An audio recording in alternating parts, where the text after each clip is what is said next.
بسم اللہ الرحمن الرحیم والصلاة والسلام علی رسولہ الکریم وعلی آلہ وصحبہ اجمعین اما بعد۔ میرے محترم بھائیوں، بہنوں، بچوں، بچیوں، عزیزوں، جاننے والے، نہ جاننے والے، السلام علیکم ورحمۃ اللہ وبرکاتہ۔ کچھ دنوں سے میں قرآن سے اللہ کی پسندیدہ ہستیاں کون ہیں، کہ اللہ کس کو پسند کرتا ہے، ولی دوست کو کہتے ہیں۔ تو اللہ کا دوست کون ہے؟ وہ یہ کوئی وراثتی چیز نہیں ہے کہ ایک بڑے اولیاء اللہ تھے تو اب ان کا بیٹا بھی انہی جیسا ہوگا۔ ہمارے یہاں وراثت چلتی ہے کہ بڑے بزرگ کا بیٹا بھی بزرگ بن جاتا ہے، چاہے وہ کلین شیو ہو، وہ لوگ اس کے پاؤں چوم رہے ہوتے ہیں، جہالت ہے۔ تو آج میں تھوڑا سا سورہ بنی اسرائیل ہے، اس میں بھی سارے اخلاق بیان ہوئے۔ میرے بھائی بہنوں، ایمان لانے کے بعد انسان بنتا ہے، اور اس کے بعد اس کی قیمت، اس کا بڑا پن، اس کی وجاہت، اس کی شرافت وہ پیسوں سے نہیں ہوتی۔ پیسوں سے انسان مالدار تو ہو جاتا ہے، بڑا نہیں بنتا، بڑا نہیں بنتا۔ ہمارا علم غلط ہو گیا۔ بڑا بڑا بندہ جے بول دیا 3 ملین 200 مربع، یہ نوابہ فلانا ہے، نوابہ فلانا ہے۔ میرے بھائیو، یہ بالکل غلط علم ہے۔ بڑا وہ ہے جسے اللہ پسند کرے، بڑا وہ ہے جو میرے نبی کی زندگی کے پیچھے چلے، بڑا وہ ہے جس سے اللہ تعالیٰ راضی ہو جائے، باقی سب چھوٹے چھوٹے ہیں۔ تو آج ایک تیسری جگہ سے میں کچھ باتیں قرآن سے عرض کروں گا جن کا تعلق ہمارے ایمان سے بھی ہے، اخلاق سے بھی ہے۔ وہ ہے بسم اللہ الرحمن الرحیم وقضى ربك الا تعبدوا الا اياه بالوالدين احسانا اما يبلغن عندك الكبر احدهما او كلاهما فلا تقل لهما اف ولا تنهرهما وقل لهما قولا كريما واخفض لهما جناح الذل من الرحمة وقل رب ارحمهما كما ربياني صغيرا۔ یہ بہت بڑا مضمون ہے۔ اللہ نے قرآن بھر دیا والدین کے خدمت کے لیے، والدین کی اطاعت کے لیے، والدین کی ماننے کے لیے۔ پہلا جملہ ہے اور تیرے رب نے فیصلہ کیا، ایک مطلب۔ دوسرا، اور تیرے رب نے حکم کیا کہ بندگی صرف اللہ کی ہے، بندگی صرف اللہ کی ہے۔ عبد اسے کہتے ہیں جو ہر بات پہ سر جھکا دے، عبد اسے کہتے ہیں جو ہر بات پہ بچھ جائے، اس کو عبد کہتے ہیں۔ تو اللہ کہہ رہا ہے میرے بندو، میرا ایک فیصلہ ہے اور میرا ایک حکم ہے، میرے سوا نہ تمہارا ہاتھ کسی کے آگے پھیلے، نہ تمہاری گردن کسی کے آگے جھکے۔ ایک دوسرے سے مدد لینا، اس کو ایک دوسرے کی تعاونوں میں آ جاتا، تعاونوا علی البر والتقوی، ایک دوسرے کا ساتھ دو، ایک دوسرے کی مدد کرو۔ میرے نبی قرضہ اٹھاتے تھے۔ میرے نبی جب انتقال ہوا تو آپ کی زرہ 9 وسق پر، وسق 5 من کا ہوتا ہے، تو وہ جو کے بدلے آپ نے زرہ رکھوائی تھی کہ جب میں تمہیں ادا کروں گا زرہ لے لوں گا، اور آپ کا انتقال ہو گیا، آپ زرہ اپنی واپس نہیں لے سکے۔ وہ چیزیں جن کا تعلق صرف اللہ کی ذات سے ہے اور کوئی نہیں کر سکتا، اس میں صرف اللہ کے آگے ہاتھ پھیلا، جیسے ہم کہتے ہیں مدد، نصرت۔ اللہ کہتا میں ہوں، الا ان نصر اللہ قریب، سنو میری مدد تمہارے قریب ہے۔ تو اللہ تعبدوا الا ایاہ، بس ایک چھوٹا سا جملہ اللہ نے یہاں کیا، چونکہ یہاں اللہ نے والدین اور اخلاق بتانے تھے تو اپنے لیے صرف ایک جملہ بولا، باقی باتیں بھی اللہ کے لیے ہیں، لیکن اللہ نے میری بندگی، اس بندگی سے مراد 5 وقت کی نماز نہیں ہے، حج، روزہ، زکوٰۃ نہیں ہے اس کی مراد، یہ ساری باتیں داخل ہیں، اور اس کے ساتھ 24 گھنٹے کی زندگی اللہ کی مرضی پر گزارو، نفع آئے تو شکر ادا کرو، نقصان ہو تو صبر کرو، برداشت کرو، پھر بھی شکر ادا کرو، کہ میرا رب یہ کہہ رہا ہے کہ میں نے صرف اللہ سے تعلق جوڑنا ہے۔ اللہ کے نبی نے اپنے چچا زاد بھائی عبداللہ بن عباس سے فرمایا کہ یا غلام، اے نوجوان، اسی کا بکلمات فاحفظہ، میں تمہیں چند باتوں کی وصیت کرتا ہوں، کیا؟ احفظ اللہ، احفظ اللہ یحفظک اللہ، یحفظک اللہ، اللہ کے اوامر کی حفاظت کر، اللہ تیری حفاظت کرے گا۔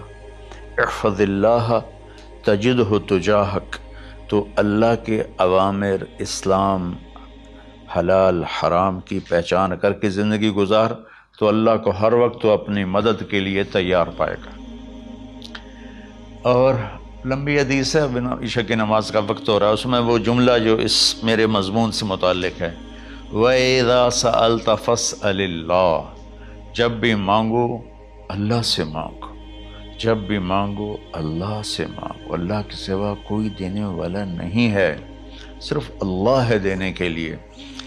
وَإِذَا اسْتَعَنْتَ فَاسْتَعِنْ بِاللَّهِ، اور جب مدد کے لیے ہاتھ اٹھاؤ تو صرف اللہ کو پکارو، جب ضرورت حاجت کے لیے، مدد کے لیے ہاتھ اٹھاؤ تو اپنے اللہ کو پکارو۔ تو یہ حدیث کی بات بھی ہے اور یہ قرآن کی بات بھی ہے۔ اس کے بعد آگے اللہ کہتا ہے وَبِالْوَالِدَيْنِ إِحْسَانًا، اور اپنے والدین کے ساتھ احسان کرو۔ احسان کا کیا مطلب ہے؟ اللہ آگے اسی کی تشریح کر رہا ہے۔ ویسے احسان کا مطلب عربی میں ہوتا ہے، یہ جو ہمارا اردو کا احسان ہے، میں تیرے تو احسان کیتا ہے، تو ہوں نالے کی کر رہے ہیں، یہ بھی مطلب ہے، لیکن احسان کا اصل مطلب ہوتا ہے، احسان حسن سے ہے، حسن، حسن سے الف، 2 الف ملے اور احسان بن گیا۔ احسان کا مطلب ہوتا ہے کسی بھی کام کو جو دنیا کا ہے، دین کا ہے، اس سے انتہائی خوبصورت طریقے سے کرنا۔ جیسے کسی دلہن کا میک اپ ہوتا ہے نا، تو 5-6 گھنٹے 4 گھنٹے کے بعد وہ کہتی ہے، جو ہوتی ہے اس کا میک اپ کرنے والی، کہ جی بس یہ مکمل ہو گیا ہے اور اب اس سے آگے نہیں ہے۔ تو آخری انتہا، اچھائی کی آخری انتہا پر پہنچ کے کام کرنے کو احسان کہتے ہیں۔ تو میرا اللہ کہہ رہا ہے، میرے بندو، اپنے والدین کے ساتھ وہ کرو کہ جو بھلائی کی، خدمت کی، ماننے کی آخری حد ہے۔ سبحان اللہ۔ وبالوالدین احسان، بالوالدین پہلے ہے، احسان بعد میں ہے۔ اللہ تعالیٰ نے باقی سب کو پیچھے کر کے فرمایا کہ دیکھو، خاص طور پہ ماں باپ کے ساتھ وہ رویہ کرو کہ ان کے دل سے دعائیں نکلیں۔ چند دن پہلے ایک والد یوں ہاتھ اٹھا کے کہہ رہا تھا اپنے بیٹے، اکلوتا بیٹا، میں منگنا اللہ کو لو، اللہ تینوں چاہ لگے۔ باپ بیٹے کے لیے یہ دعا مانگ رہا تھا اور بیٹا اکیلا ہے، یہ بد دعا باپ کر رہا تھا۔ تو بھائیو، ایسی اولاد نہ بنو جس ماں نے پیٹ میں 9 مہینے اٹھایا، پھر جننے کی تکلیف برداشت کی۔ ایک شخص آیا حضرت عبید بن عمیر کے پاس کہ حضرت، میں نے ماں کو اپنے کندھے پہ بٹھا کے پیدل حج کرایا ہے، مینا لے گیا، عرفات لے گیا، مزدلفہ، پھر مینا، پھر مکہ، تو کیا میں نے ماں کا حق ادا کر دیا؟ میں نے فرمایا ولا تلقۃ واحدہ، بیٹا ابھی ایک تلقہ کا حق بھی ادا نہیں ہو۔ تلقہ کسے کہتے ہیں؟ جب بچہ پیدا ہونے کا وقت آتا ہے تو ماں کو دردوں کی لہریں اٹھتی ہیں، وہ اتنی خوفناک ہوتی ہیں کہ ماں چیخ چیخ کے رہ جاتی ہے، اور بعض اوقات ڈیلیوری لیٹ ہو جاتی ہے تو وہ تڑپتی ہے، روتی ہے۔ وہ جو لہریں ہیں نا پیٹ میں آتی ہیں جاتی ہیں، آتی ہیں جاتی ہیں، ایک لہر جو درد کی اٹھتی ہے اس کو کہتے ہیں طلقہ۔ میں قربان جاؤں، انہوں نے فرمایا بیٹا ابھی تیری ماں نے جو تجھے جنا تھا اس وقت جو تجھے درد، وہ تیری ماں نے درد کی لہریں برداشت کی تھیں، اس میں سے ایک لہر کا بھی حق ادا نہیں ہوا، یعنی کہ حق ادا ہو ہی نہیں سکتا۔ یہ مطلب کہ حق ادا ہو ہی نہیں سکتا کہ بیٹا ابھی ایک کا بھی نہیں۔ پھر حضرت عبداللہ بن عمر سے ایک شخص نے پوچھا کہ اچھا یہ جو آدمی تھا یہ خراسان، یہ ایران میں ہے اور افغانستان میں، یہاں سے ماں کو پیدل کندھے پہ بٹھا کے مکے پہنچا تھا، اندازہ لگا اس نے کتنی مشقت اٹھائی۔ اور عبید اللہ بن عمیر کہتے ہیں بیٹا ابھی ایک لہر کا حق ادا نہیں ہوا۔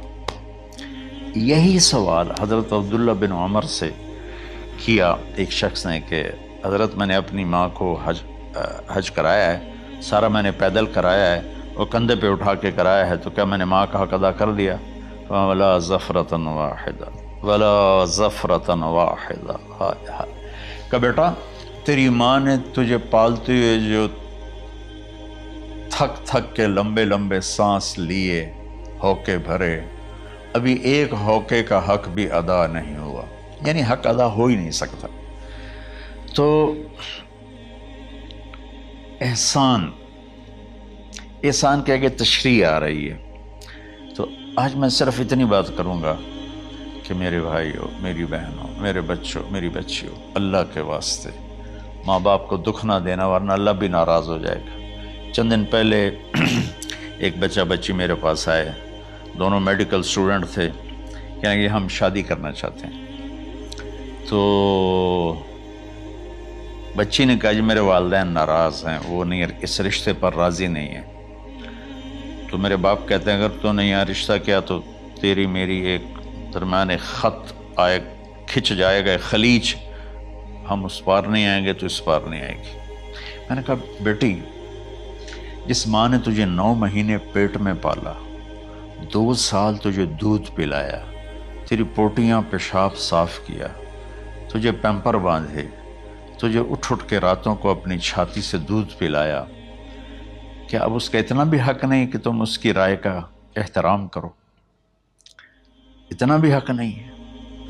تو میں نے کہا بیٹا میری کوئی رائے نہیں ہے، تو اگر تیرے ماں باپ راضی ہیں تو بسم اللہ ضرور کر، اگر راضی نہیں ہے تو دیکھو موت تک تجھے ماں باپ کی دعا نہیں ملے گی، اور ماں باپ کی دعا نہ ملی تو کچھ بھی نہیں ملے گا۔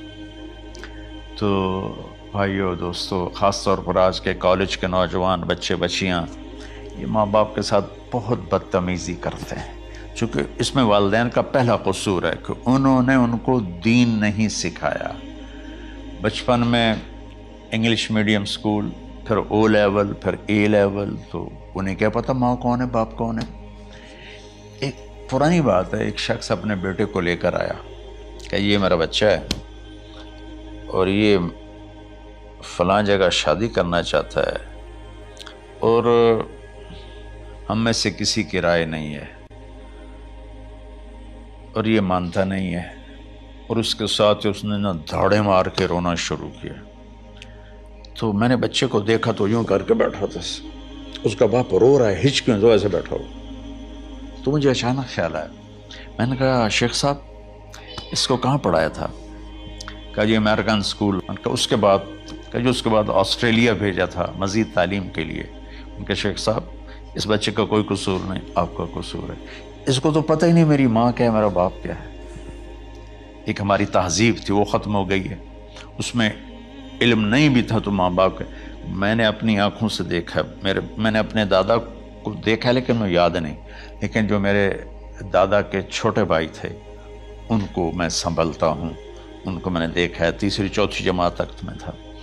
61 میں ان کا انتقال ہوا، میری 9 سال عمر تھی، تو 8 سال۔ ان کے بیٹے جوان تھے، اور ڈیرے میں جب وہ بیٹھتے تھے تو ان کے بچے ان کے سامنے نہیں بیٹھتے تھے، ان کی پیٹھ کے پیچھے بیٹھتے تھے۔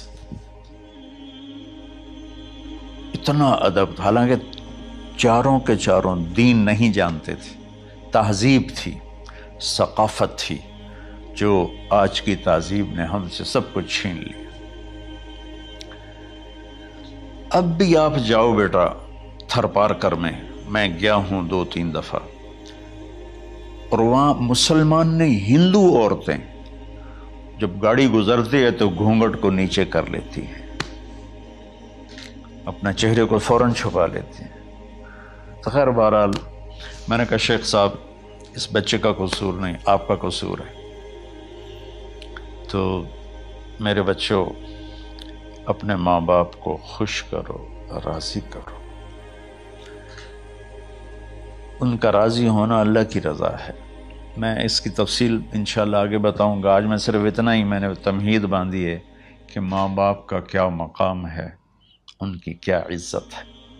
ایک شخص آیا، یا رسول اللہ میرا باپ میرے پوچھے بغیر میرا مال خرچ کر لیتا ہے۔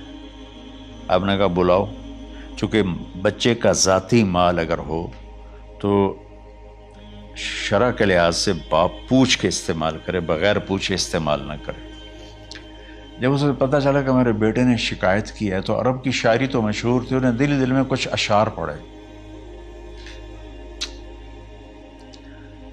جو آیا